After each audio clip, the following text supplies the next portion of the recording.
پیارے بچوں، پچھلی ویڈیو میں ہم نے نقشے کے بارے میں معلومات حاصل کی تھی۔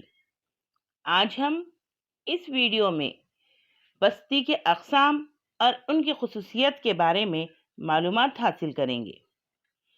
بستی کے 3 اقسام ہوتے ہیں: منتشر بستیاں، مرکوز بستیاں، خطی بستیاں۔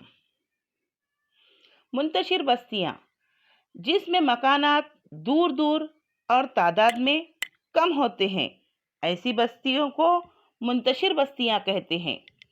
ایسی بستیاں بلند ہموار علاقوں، گھنے جنگلات، گھاس کے میدان یا ریگستانی علاقوں میں آباد ہوتی ہے۔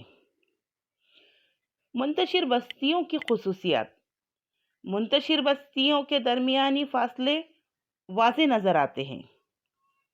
اس بستی کی آبادی محدود ہوتی ہے، مثال کے طور پر آدیواسی پاڑے یا واڑیاں۔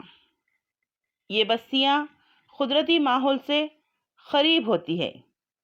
یہ بستیاں روزمرہ کی ضروریات کے لیے مرکزی دیہاتی بستیوں پر منحصر ہوتی ہے۔ مرکوز بستی جب کسی بستی میں زیادہ تر مکانات کسی خاص مقام کے قریب تعمیر کیے جاتے ہیں، ایسی بستی کو مرکوز بستی مانا جاتا ہے۔ چشمے، ندیاں، نالے، تالاب، جھیل جیسے پانی کے ذخائر کے قریب مرکوز بستیاں نظر آتی ہیں۔ ہموار اور زرخیز زمین، آمد و رفت کے مراکز، کانکنی کے علاقے، تجارتی مراکز وغیرہ علاقوں میں اس طرح کی بستیاں وجود میں آتی ہے۔ مرکوز بستی کی خصوصیات: اس بستی میں مکانات ایک دوسرے کے قریب ہوتے ہیں۔ اس بستی میں سماجی خدمات دستیاب ہوتی ہے۔